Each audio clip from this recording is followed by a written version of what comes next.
Group say about this? The Metro Manila Mayor support the decision of the IATF to downgrade the current alert level to 3 with more businesses that can be open. They also appeal for a more calibrated and gradual approach to prevent another COVID-19 surge as Christmas season nears. COVID-19 cases, healthcare utilization rate, the high vaccination rates, and the need to further open up the economy are some of the reasons why Metro Manila mayors are in favor of downgrading the capital region's alert level. Under alert level 3, establishments are allowed to operate at 30% indoor venue capacity and 50% for the outdoor venue capacity. Venues for meetings, incentives, conferences, and exhibitions or MICE are allowed to operate. Social events, tourist attractions, amusement and theme parks are also permitted to open. Recreational venues and cinemas will also be allowed to operate. Alert Level 3 also authorizes limited physical classes for tertiary level and vocational courses. Also allowed are in-person religious gatherings, wakes, and funerals. Licensure exams, personal care services, dine-in services, fitness studios and gyms, film and TV production are permitted as well. There will be no face-to-face classes for elementary and high school levels under Alert Level 3. Contact sports, concerts, casinos, horse racing, cockfighting, and gathering of people not living in the same household are prohibited. In San Juan City, Mayor Francis Zamora says downgrading the alert status should be gradual amid improving situation. Ayoko namang tumalon from Alert Level 4 to Alert Level 2 sapagkat yan po ay magbibigay daan sa mas napakaraming mga industriya at negosyo na magbubukas na maaring sa ngayon ay pwede nating i-consider ang high risk pa. So I would rather really do it slowly. Nakikita natin na yung pagpapatupad ng Alert Level 4 ay talagang gumagana sapagkat ang numero ay hindi magsisinungaling. We base our decisions on numbers and we are seeing a sharp decline in the number of active cases. And I believe that it is time to downgrade to Alert Level 3. From over 1,000 COVID-19 cases 2 weeks ago, the current active cases in Navotas City dropped to over 200. Mayor Toby Chanco says it's a good indicator why a shift in alert level system can be considered. Yung ayuda kasi will never be enough. We will have to help them. Yung granular lockdown namin, konting-konti na lang Kahit na yung isolation facility namin, halos basyo na. So it's a good sign. Kaya lang, the good sign doesn't mean walang chance ang... Meantime, healthcare groups warn that the easing of restrictions may lead to rising cases as the Christmas season approaches. Comprehensive, no? Doon sa pagbaba kasi syempre based doon sa previous na mga experience natin, yung pagluluwag na naman ng mga measures natin ay mga ngahulugan ng muling pag-akyat ng kaso ng COVID-19, no? So medyo kami ay talagang medyo worried, no, dahil sa baka biglang tumaas na naman ang kaso, lalo-lalo na itong dadating na Pasko. Healthcare groups add that while the government must be ready with the necessary intervention should there be any additional or new COVID-19 surge. Health reform advocate Tony Liachon said in a tweet that while we may need to live with the virus and massive lockdown should be avoided, the government or local government units must work double time in order to reduce the daily COVID-19 cases. Back to you, Tia. Tristan Nadalo there reporting. The Transportation Department defending the relaxing of quarantine rules for international arrivals. Fully vaccinated passengers from abroad no longer need to undergo facility-based quarantine, provided that they are negative in RT-PCR tests 72 hours prior to their flights. To be clearer, the passengers must come from countries included by the government in the so-called green list. A transportation official says the decision was well thought of and based on recommendations from experts from the Health Department. Health Secretary Francis For some travelers, Duque said he was not consulted. Ito ay masusing pinag-aralan at alam ito ng DOH. In fact, silang pinagmulan ng mga decisions kung bakit natin tinunguhan itong mga IATF resolutions na ito. Ang mga DOH expert ay na-consult at siyempre palagay ko naman alam din ng puno ng DOH yan. Malacanang echoes the Transportation Department's sentiments. Presidential spokesperson Harry Roque says the decision was based on science. He adds the list of green countries will be revised. A severe tropical storm Maring leaving a trail of devastation in many parts of the country. Disaster management officials report at least 19 people dead, while 13 others still missing. Affected areas include Ilocos Norte, Ilocos Sur, Pangasinan, La Union, Benguet, and Palawan. The NDRMC says it also is looking into reports of 11 more deaths in Cagayan and Benguet. Besides these, 3 injured persons and 1 still missing. Maring left agricultural losses worth 1 billion pesos in the Ilocos region, Cagayan Valley, Mimaropa, Western Visayas, and Cordillera. Coming up on Newsnight, Vice President Leni Robredo lays down her plans for the country if elected to the highest post next year. Find out how she would deal with the pandemic and what her stance is on China. And another presidential aspirant, Manila Mayor Isko Moreno, apologizes to Robredo. Details after the break. Stay tuned.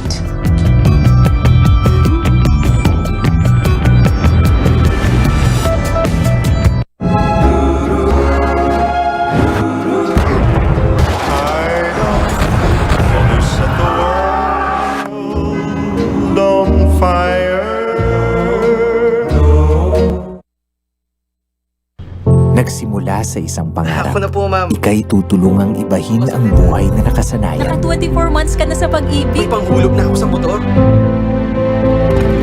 Uy, bagong motor! Gagawa ng hakbang para mapaghandaan ng forever. Saan ka, ha? At harapin ang bukas nang may maaasahan. Simulan mo na ang forever mo ngayon. Fund your forever with Pag-ibig Fund. Register today!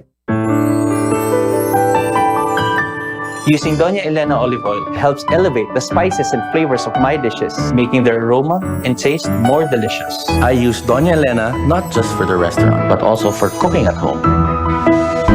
For good quality oil, use it more at home because you are serving your family. Because you and your family deserve only the best. Make it olive oil, make it Doña Elena. From Fly-Ace. The COVID-19 pandemic changes how politicians will campaign and Filipinos will vote next year. The filing of certificates of candidacy from president down to municipal councilor, as well as filing of nomination and acceptance, will be from October 1 to 8, including weekends. The campaign period for president, vice president, senator, and party list groups is from February 8 to May 7. Authorities will enforce social distancing during political rallies if ever these events are allowed. Campaigning is prohibited on April 14 and 15 in observance of Maundy Thursday and Good Friday. On Election Day, voters will be subject to health screening first when they arrive at polling precincts. Those with questionable health conditions will vote in isolation polling places. The Constitution sets the elections for the second Monday of May, which falls on May 9, 2022.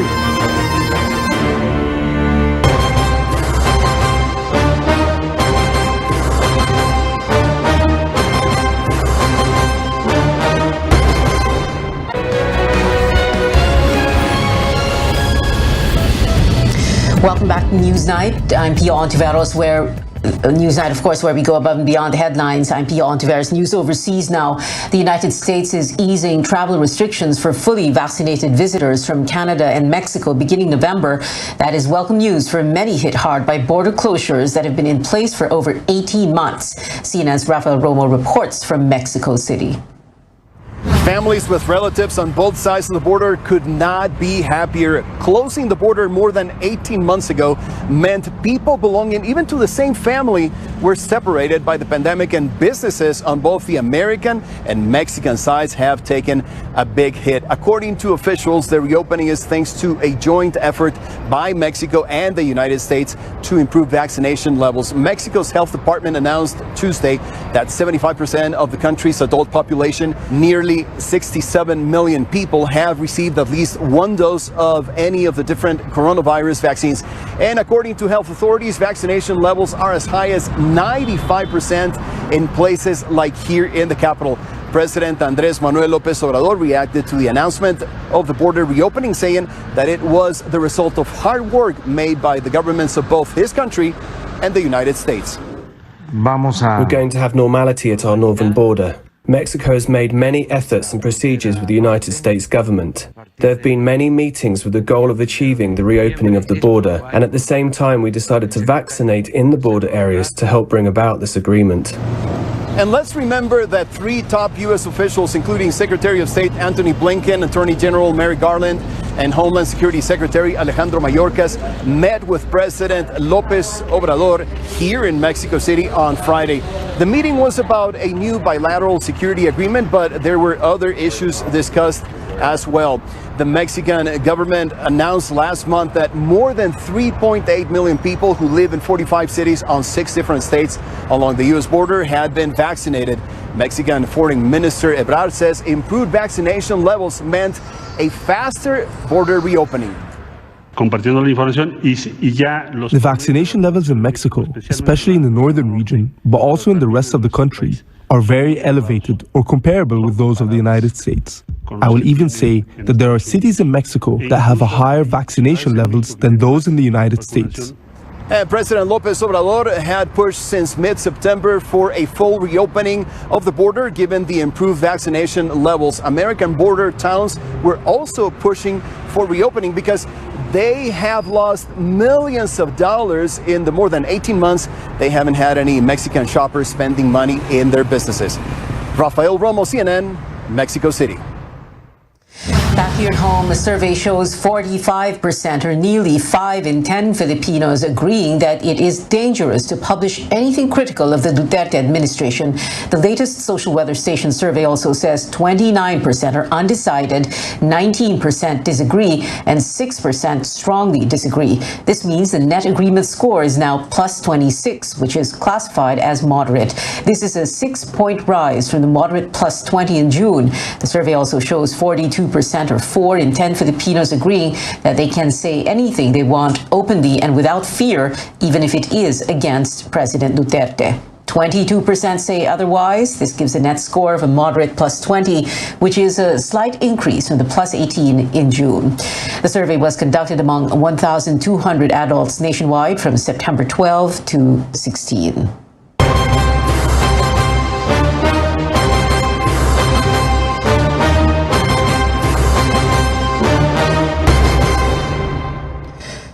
Presidential aspirant Senator Ping Lacson reveals details of his second meeting with Vice President Leni Robredo in a bid to have a unified opposition. Days before the filing of candidacies, Lacson says he and running mate Senate President Tito Soto met with Robredo together with Liberal Party stalwart Senator Frank Drilon. Soto says it was the Vice President's camp that sought a meeting. Lacson says Drilon insinuated a possible Robredo-Soto tandem. Came the second meeting, doon ko talaga na-confirm na yung unification effort is only to unify under them. Nothing more. Using hand motion, si Senator Drilon mismo, tinuro niya si Vice President Leni saka si Senate President Tito Soto na sila yung magkatandem in my face, parang effectively telling me in my face to withdraw and mag-create ng bagong tandem between the Vice President and the Senate President. So sa akin, when I was told that, I felt insulted. Earlier, Lacson offered Robredo a so-called unification formula against the Duterte administration for the 2022 elections, but Robredo rejected the proposal since it would demand that candidates eventually withdraw from the race to support the leading opposition bet in the final stretch of the campaign.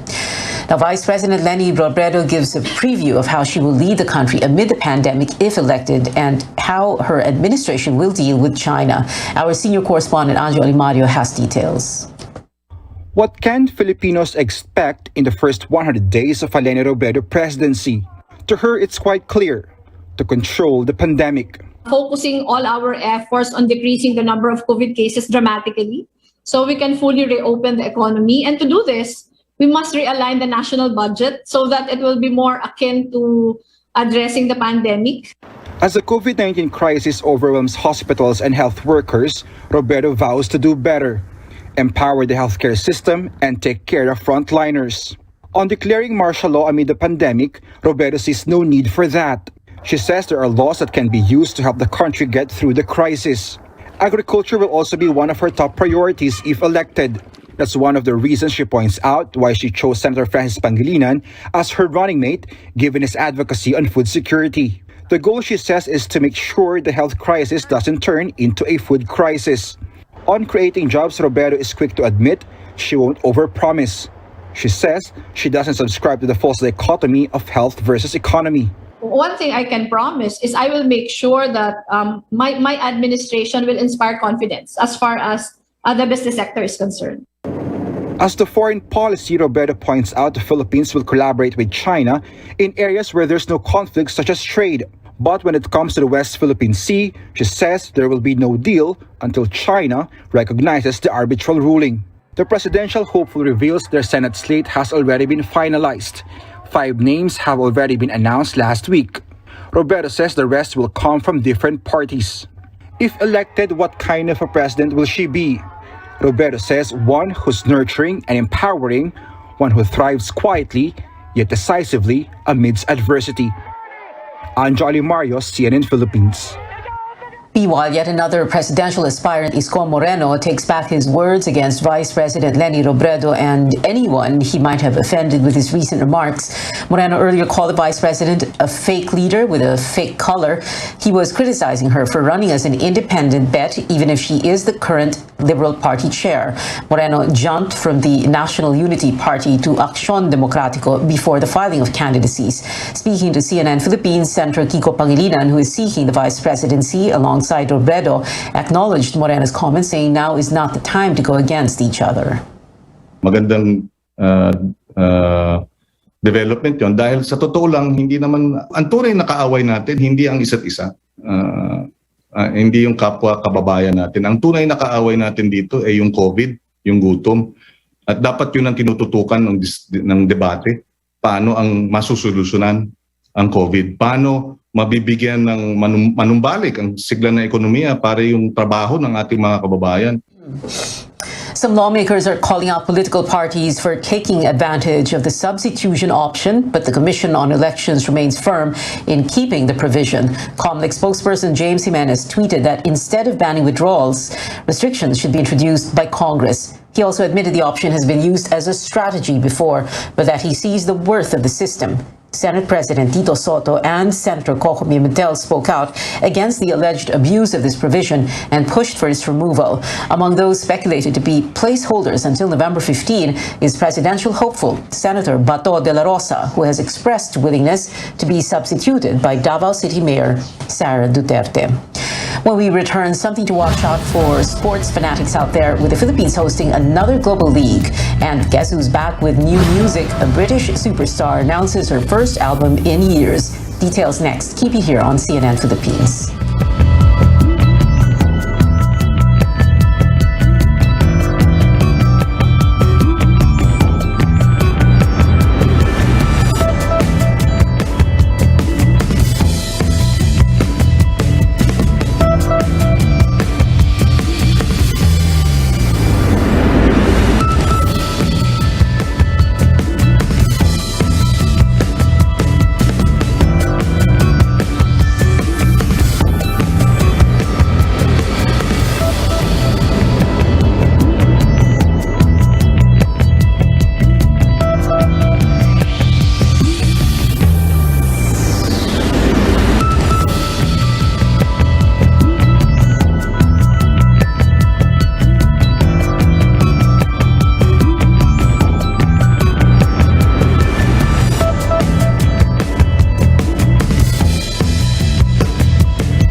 Kids, try nito. Vet-approved Nutri-Chunks in lamb flavor. With active boost and prebiotics na pampalisto. Made with real lamb goodness. With essential nutrients to help keep them strong, healthy and happy. Listo, ganado sa Nutri-Chunks. It's golden. It's rich. It's perfectly balanced. It's the icon of lasting friendships. And it's the beer of choice among many different Filipinos across many different generations. We Pinoys, we go a long way back with San Miguel Pale Pilsen. Ito ang samahang subok at maaasahan. Dahil rooted in the Filipino culture, San Miguel is a brand that has built lifelong relationships for years on end. Ito rin ang samahang walang katulad. And when celebrating milestones marking the magic of new beginnings, or maybe when you just need a moment to catch your breath, ang madalas mong marinig, mag-beer muna tayo! Mag-beer muna tayo! And no matter the circumstances, baliktarin mo man ang mundo, kahit kailan, walang iwanan! Kahit kailan, walang iwanan, beer call muna tayo! Beer call muna tayo! The pandemic brought forth a major shift in how we do business. Join us this new season as we share more stories of purpose-driven organizations, social good programs, and community partnerships, all working together towards empowerment, sustainability, and nation building. This is Business Matters, where doing good is good business. No matter your age or athletic ability, we must all work towards having a healthier body, stronger bones, and a sharper mind. Get ready to achieve that and more with this resistance training workout. And now that most of us are training away from the gym, you have to think outside the box. Your backpack with weights inside, faster, faster, faster, please don't stop. Reminding you to stay home and stay fit.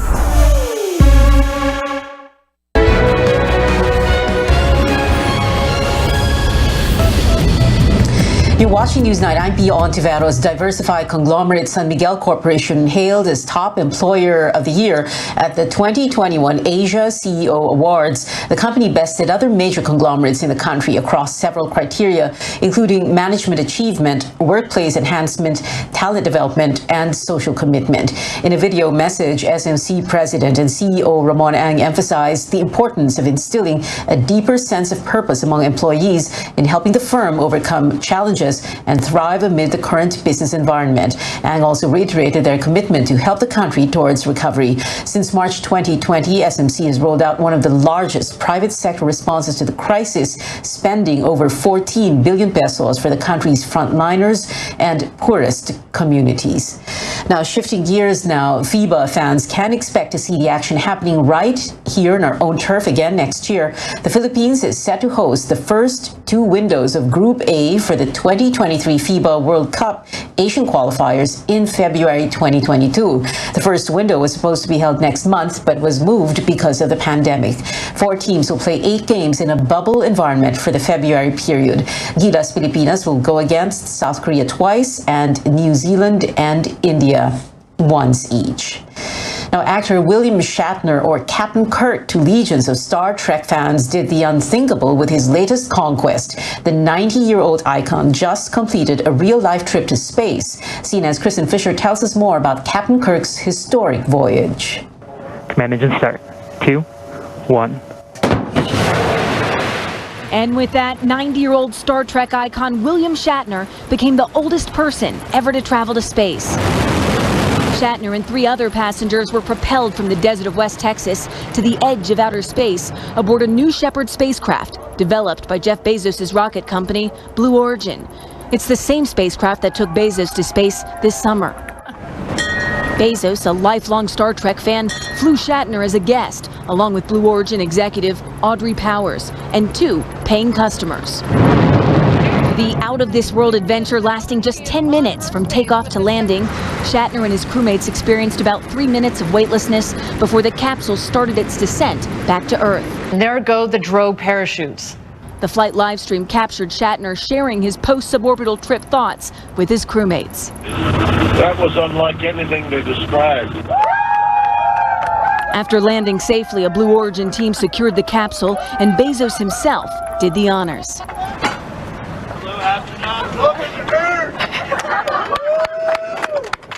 Cheers as each of the 4 passengers walked out of the capsule, including Captain Kirk himself. Captain Kirk himself, the great William Shatner.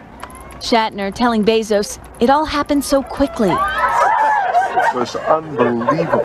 Unbelievable. I mean, you know, the little things of weightlessness. But to see the blue cover go whip by, and now you're staring into blackness. Shatner clearly taken aback by the gravity of the moment.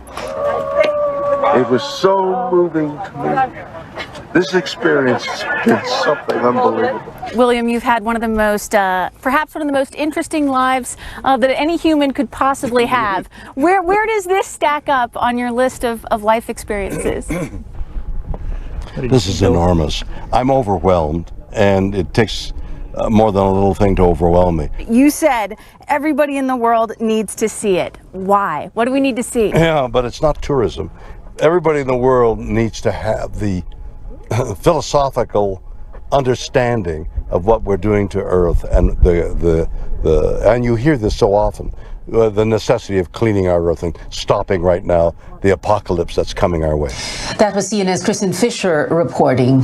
Fans earlier speculated Adele is releasing a new album named 30, patterned after previous albums entitled 19, 21, and 25. The pop icon finally confirmed these rumors through social media, along with the release date of November 19th. With nearly 6 years since her last album, Adele posted that she is finally ready to release her next one, called 30, at a time when she's never felt more peaceful in her life. The Grammy winner's brand new single, Easy on Me, also comes out Saturday morning. Now, a pair of previews, one for horror enthusiasts and the other for fans of John, Paul, George, and Ringo. Here's CNN's David Daniel with a Hollywood Minute. But it's going to be such a comical thing, like in 50 years' time. They broke up because Yoko sat on an M. Documentary just grinding to a halt. Grinding to a halt? I think it's taking off. Here we go. Here's your first look at The Beatles Get Back. The Fab Four's recording sessions in January 1969, when the band was on the verge of breaking up, were filmed for a planned documentary. Instead, the footage was locked away for more than half a century. Now, filmmaker Peter Jackson has distilled nearly 60 hours of restored footage into a 3-part documentary, which premieres on Disney Plus November 25th, 26th, and 27th.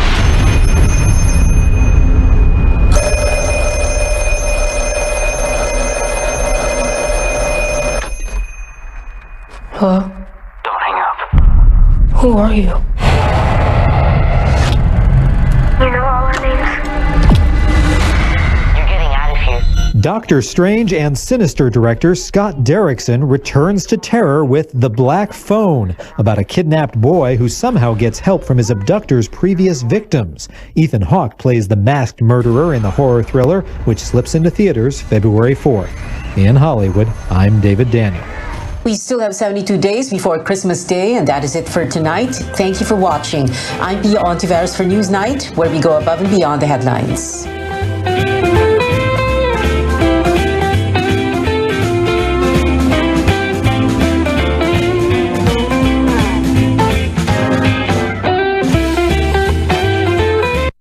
This program is brought to you by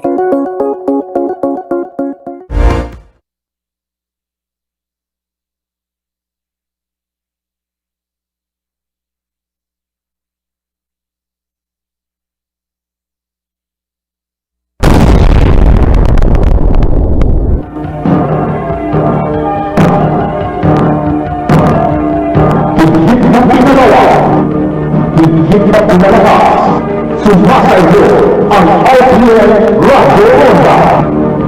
RPN DYKB Radyo Ronda Bacolod. RPN branches nationwide. Pakulot sa paglilingkod sa sambayanang Pilipino.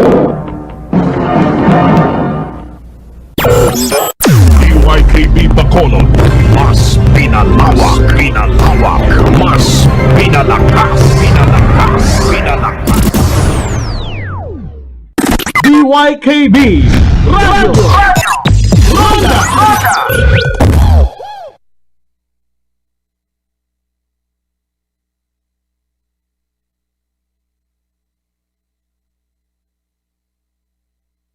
let's talk about the issues. I know that the 2022 elections is a very important elections. Dumating na tayo sa punto na hindi na natin kayang walang bahala na lamang ang mga nangyayari sa ating gobyerno, sa ekonomiya. The process. If we delay the end of voter registration, it will also cause corresponding delays in all other preparatory activities. The events of the past 6 years. Yung mga pasanggano-sangganong sagot, nabili na yan, kumita na yan noong 2016. The promises that were made. Let me say clearly that those who betrayed the people's trust shall not go unpunished. The candidates, their qualifications, background, and experience. Di biro-biro ang mga pagsubok na haharapin ng susunod na administrasyon. Mahirap magsalita ngayon. Everything's possible. And the trust that needs to be earned. I'm Pia Ontiveros. This is Politics as Usual.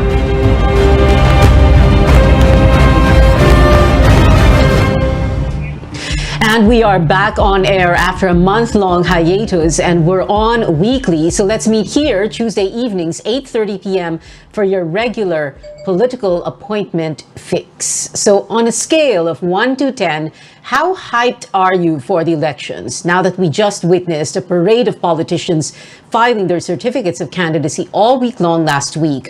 Of course, we know there may still be some dramatic shifts, changes of tsunami proportions, last-minute substitutions that the law allows to take place until November 15. So we will be waiting for a whole month, but this is what we know so far. This partial list of aspirants: Bato de la Rosa, Ping Lacson and Tito Soto, Bongbong Marcos, Isko Moreno and Doc Willie Ong, Manny Pacquiao and Lito Atienza, Leni Robredo and Kiko Pangilinan, and Bongo. What are the possibilities, the scenarios? Who should slide down, throw in the towel, go for broke, and why are there even placeholders? Now, for this first segment of the show, let's speak to a retired University of the Philippines professor of political science, Temi Rivera. Good evening, Professor Temi, and welcome to Politics as Usual. Well, let's begin with this. What do you think of all these matchups? Of course, you're going to be looking at all these through the lens of, like we said, a political science professor. All these matchups, Bato, Ping and Tito, Bongbong Marcos, wala pang running mate, Isko, Doc Willie, Manny Pacquiao, and Lito Atienza, Leni, Kiko, Bongo. What do you think of all of them and the team-ups so far? Okay, I think we've basically seen the major players, those running for the presidency in place, but with a major puzzle, no, unresolved puzzle hanggang ngayon, and that is the official candidate of the what we may call the Duterte camp, as represented by the Cusi faction of the PDP Laban, no? Now, of course, we all know that General De La Rosa, Bato De La Rosa, filed for the presidency, but most most observers do not believe that this is a serious candidacy. And since last-minute replacements are still possible up to November 15, it appears that General Senator De La Rosa is what we call a placeholder. And from the Duterte camp, I think the main option is still that of Mayor Sara, although we also know that as of today anyway, Mayor Sara has rejected all offers so far not to run for the presidency. Now, that creates quite a problem, because if Mayor all the public opinion surveys so far have shown Mayor Sara to be leading at this point, of course, in the campaign, although we should also point out that the last public opinion poll surveys in September did not yet reflect the formal candidacy of Vice President Leni Robredo and the extraordinary energy that she has shown in proclaiming her candidacy, which I believe has energized not only her core supporters, but many other people who have been long waiting for her candidacy. Professor, can you tell us more about your thoughts about Leni? You've said that she has a proven national electorate base because she's won. Well, of course, she's won as VP. Compared to the others on this list, some of them, well, one or two of them have run for national office for president, no? But, well, president and VP. Pero iba pa rin ang experience ni Leni. Yes, well, the Vice President Leni has a number of strengths, of course, compared to the other candidates. I think one is among the declared candidates,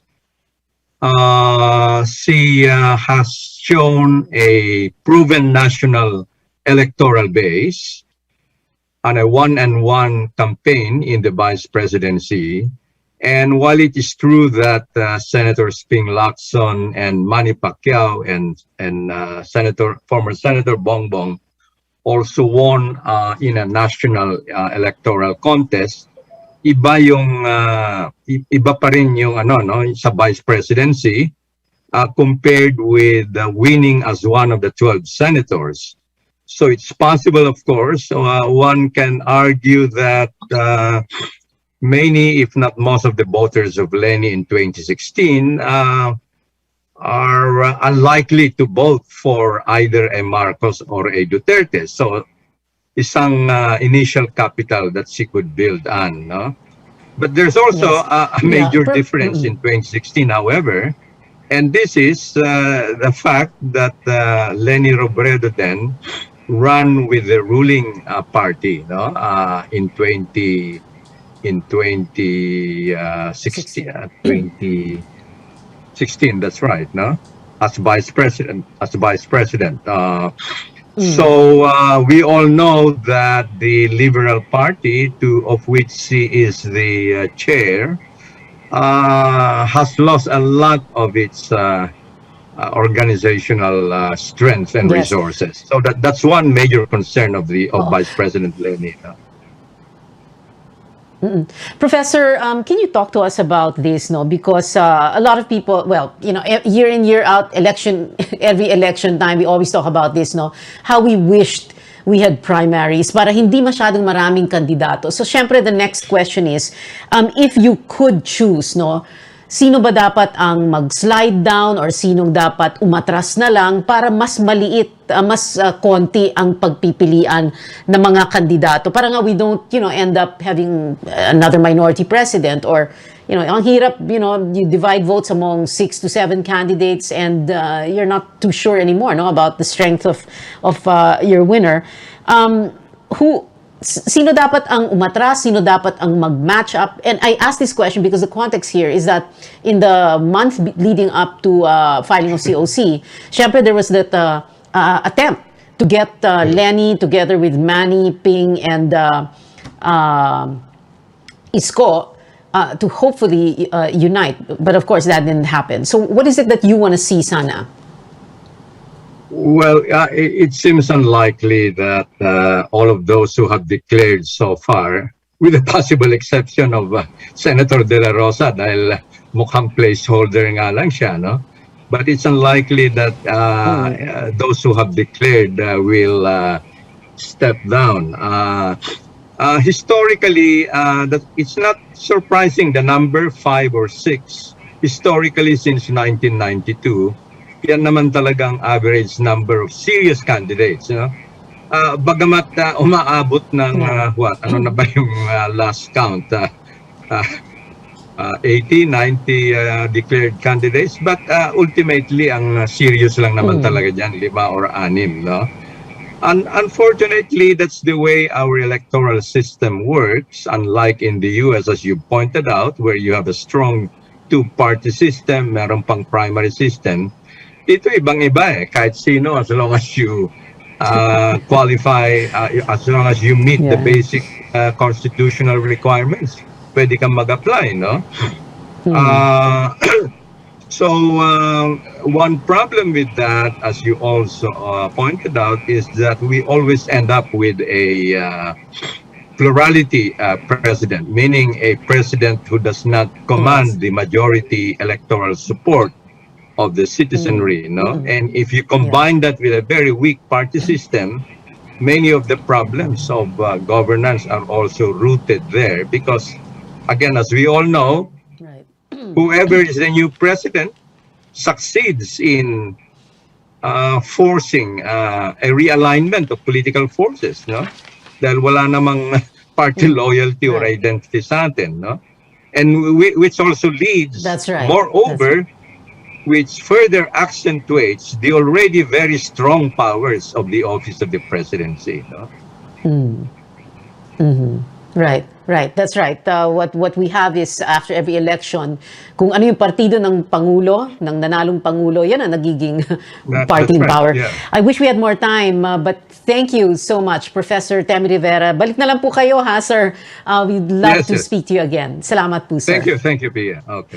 Now, what do public relations experts and, veteran and retired advertising executives think of the initial list of aspirants and many more? Politics as usual.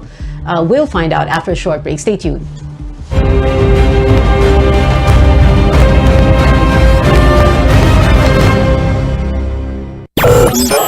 DYKB Bacolod, mas pinalawak, mas pinalakas. DYKB Radio Ronda.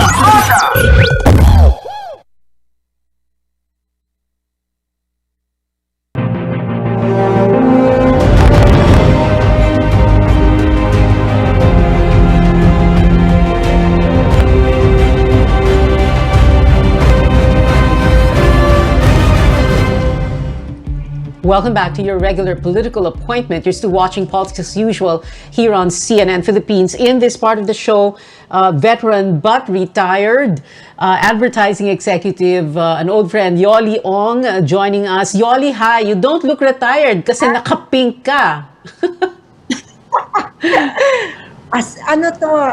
Dahil lang sa kulay yan ng TV mo. Ay, ganon. So naka-red ka pala. But anyway, well, Yoli, let's begin with this. Let's try and go very quickly, all of this.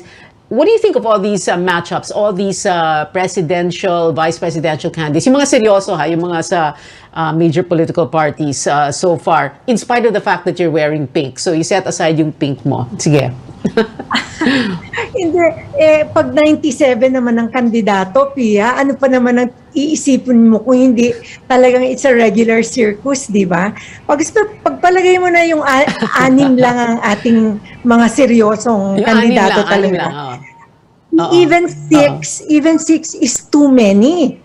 Ngayon, from an advertising point of view, parang yan, isipin mo, kung anim na shampoo ang naglalaban, ang hirap i-differentiate, di ba?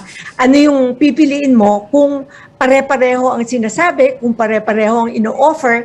But in this particular case, kaya nga ang parati kong sinasabi, may PhD ka sa marketing pag humawak ka ng political candidate.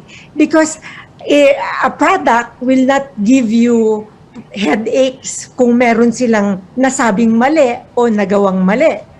Pero ang kandidato, pag hinahandle mo tapos may nagawang mali, nasabing mali, nahuling may ginagawang mali, yan. Diyan matitest ang iyong skills as a communications advisor. Yeah. Yoli, at the moment, who has got the best packaging and the best messaging? I know it's too early in the game because we still have November 15 to contend with, no? Pero sa ngayon, tingin mo?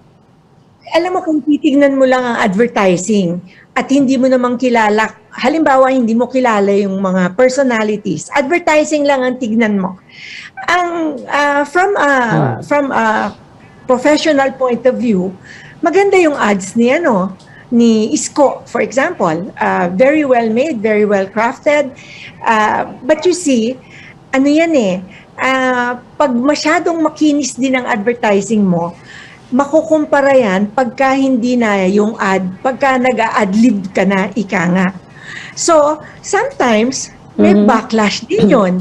kung masyadong makinis yung iyong advertising, pagkatapos pagka nahuli ka, inambush interview ka, lalabas yung totoong kalibre mo, no, sa pagsasalita, sa pag-persuade sa audience, etc.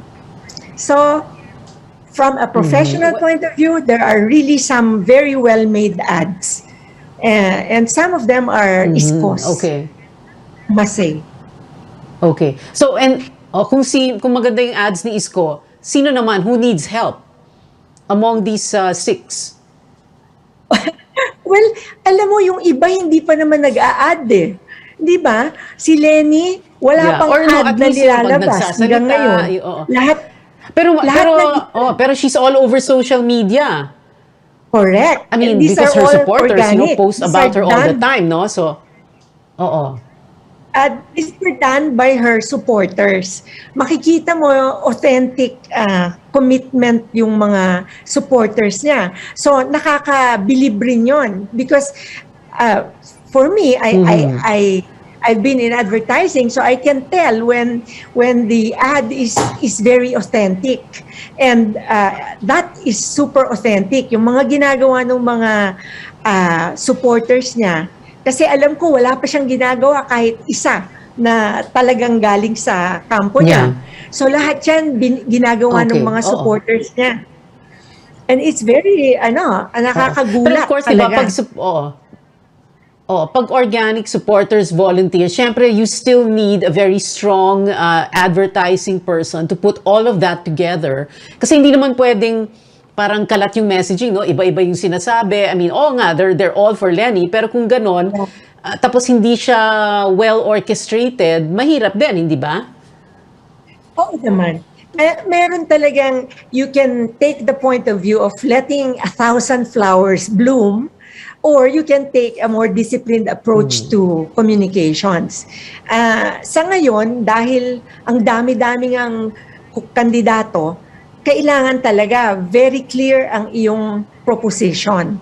Ika nga, yun nga yung what will differentiate you from the rest. Of course, hindi lang naman advertising ang tinitignan eh. Tinitignan ng track record, tinitignan ng character, hindi ba? And on those two aspects alone, malaki na ang differentiation among the 6. Yeah. Lenny, by November 15, yung deadline nga ng substitution, withdrawal, etc., what do you want to see? No? Do you want to see some of these 6 or so names sliding down or withdrawing their candidacies? Do you want to see a more united opposition? Ano ba yung, kumbaga, yung fearless forecast mo for November 15? Ano bang gusto mo makita? Alam mo, Pia, I really wish na magkumonte at mag-consolidate, di ba? That's really the best thing that can happen. But if you look at history, wala pa naman tayong election na there has been less than 5 serious candidates. Tingnan mo, all the way from FVR, parating may 5 na kandidato. Hindi na kumonti yan ever. What I'd like to see is actually ang gusto kong makita talaga is shared ideologies, shared principles, shared beliefs na mag-team up. Kasi right now puro personalidad ang ang ginagamit, no? It's all personality driven, and then papasok yung surveys, so yung numero is another aspect. Pero wala pa rin talagang nag-o-offer ng clear vision na anong gusto mong mangyari sa Pilipinas kung sakaling ikaw ang maging presidente. Yan ang hinahanap ko, at yan din sana ang kung halimbawa pareho ng vision ang dalawang kandidato, sana magsama sila para hindi ganun karami na alam mo naman na yung iba naman will just fall by the wayside. That always happens. Yung iba talaga exercise lang eh. It's an parang rehearsal. Rehearsal lang sa pagkampanya. Dry run. But of course, well, we're all hoping, I guess, the same thing. Yoli Ong, thank you so much for joining us, and balik ka on the show. Maraming salamat. We'll be taking a short break. This is Politics as Usual on CNN Philippines. Please stay tuned.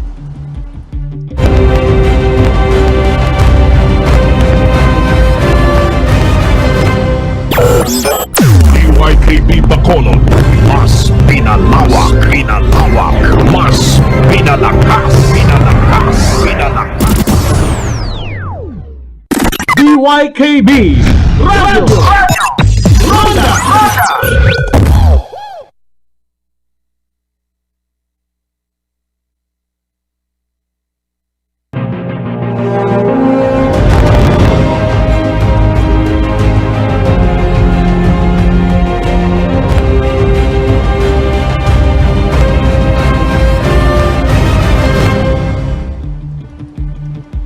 We're on the final stretch of Politics as Usual. I'm Pia Ontiveros. Now we speak with public relations practitioner Ron Habal of Page One, another old friend of mine. Ron, dati nagkasama na tayo sa House of Representatives, kaya sanay na tayo sa mga politiko, mga kongresista, alam na natin yon. But of course, like I said, no, PR is your expertise and I'm sure you have a lot to say. So my first question is, what do you think of these matchups? Huwag na natin pag-usapan yung 90 plus candidates. Let's train our eyes on the top six, no? Well, top six, the what we consider the serious contenders. And as far as you're concerned, who's got the best messaging and the best packaging so far? We know it's early on in the game because we have the November 15 deadline, but so far, what do you think? Sa aming pananaw bilang PR practitioner, professional, no, it's very difficult to determine the rhyme and reason for some of the tandem, di ba? Kasi may mga tandem na hindi mo maintindihan bakit sila nag-tandem kasi hindi mo in-expect na silang magiging tandem. May, for instance, President and Vice President tandem na may pagkasulungat sa kanilang mga ideology or mga statements in the past. So hindi mo maintindihan, bakit sila ang nag-tandem ngayon?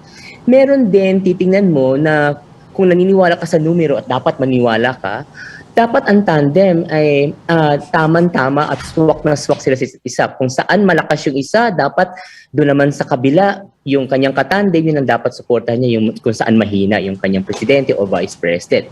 That's why may mga tandem na parang hindi masyadong pinag-isipan ng mabuti yung pagtatandem na yun. No? So yun yung nakikita kong parang kaiba dito sa pagtatandem na ito. Parang it's almost like a marriage of convenience, so to speak.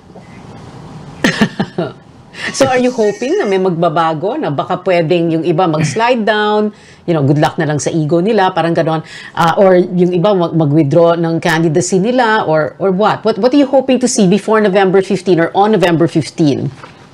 Given past experiences, parang taga sa bato, no? Pero syempre yung hope mo nandun pa rin. Kung mapapansin mo, yung pagkandidato ni Lenny at saka ni Vice President Lenny at saka ni Mayor Isko, parang hindi na yun magkakaayos, no? Pero hanggang ngayon, wala pa ring statement si Manny Pacquiao on whether unity is still possible. Wala tayo nakikita na sinasabi niya na nagkatapos na sila doon. So, hindi ko alam. So, nakikita natin may mga tandem na pwedeng magbago pa. Meron naman mga tandem na talagang parang joke-joke lang kasi sabi nga ng iba, placeholder, no? So, bench warmer, kung ano man. At nakikita natin na may mga pwedeng makalusot, di ba?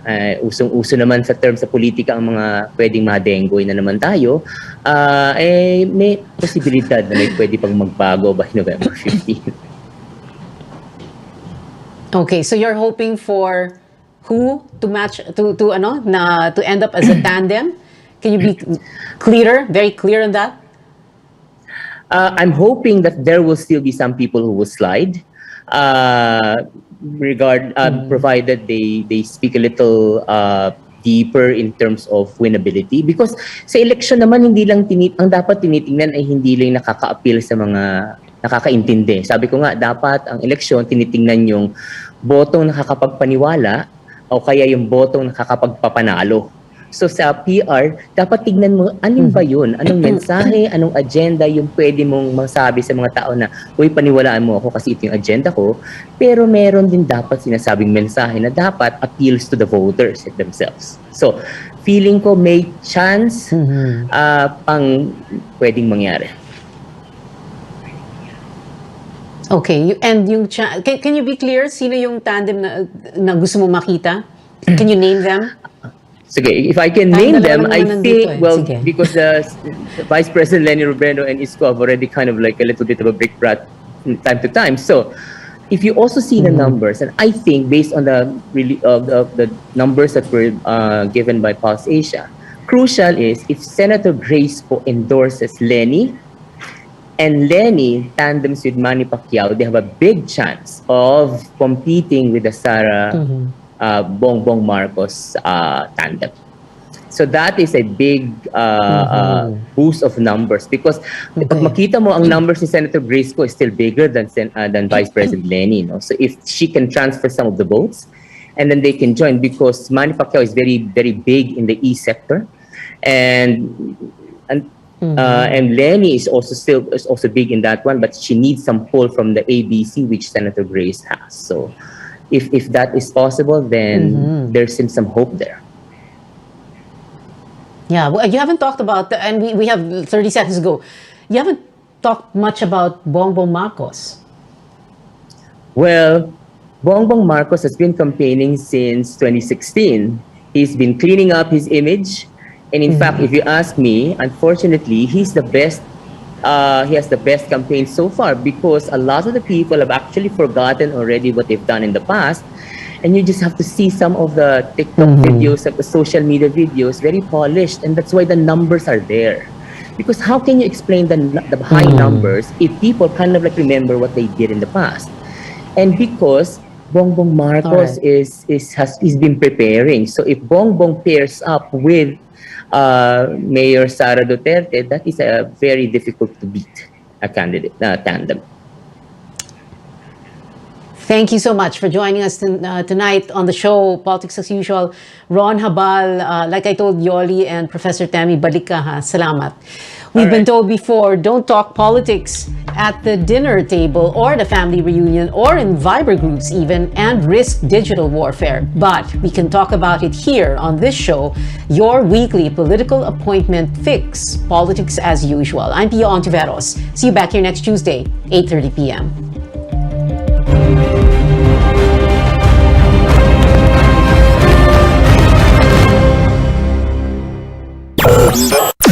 DYKB Bacolod,